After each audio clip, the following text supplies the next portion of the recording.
10-year-old Leo loved animals. Every day, he walked past the old bakery on his way home from school.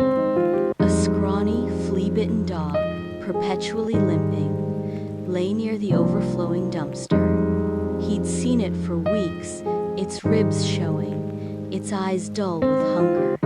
He named it Shadow. Leo's parents were strict about pets. Their small apartment couldn't accommodate another creature, but Shadow haunted Leo's thoughts.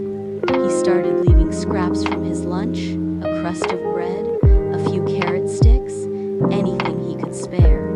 Shadow, initially wary, slowly began to approach, its tail giving a tentative thump against the dusty ground. One afternoon, Leo found Shadow whimpering, its leg caught in a rusty wire.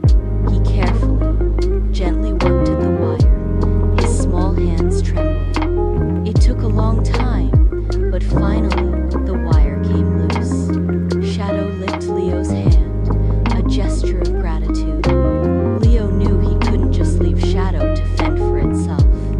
That night, he confided in his grandmother, a kind woman with a soft spot for animals. Grandma listened patiently, her eyes twinkling. The next day, Grandma accompanied Leo back to the bakery. Grandma, with her calm demeanor and gentle touch, examined Shadow's leg. She found a small, infected wound. Grandma, a retired nurse, had a small first aid kit in her bag. She cleaned the wound and applied ointment. She also managed to coax Shadow into her arms, petting it gently, its fur surprisingly soft under her touch.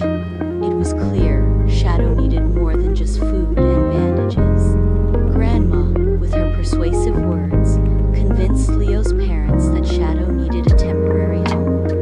They agreed, reluctantly at first, but seeing Leo's determined face, they relented.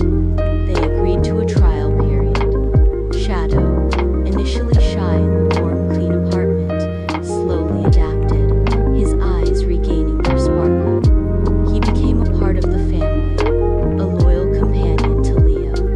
He was still a little thin, but his limp was gone, replaced by playful bounds across the living room. Leo learned the value of compassion and the power of persistence.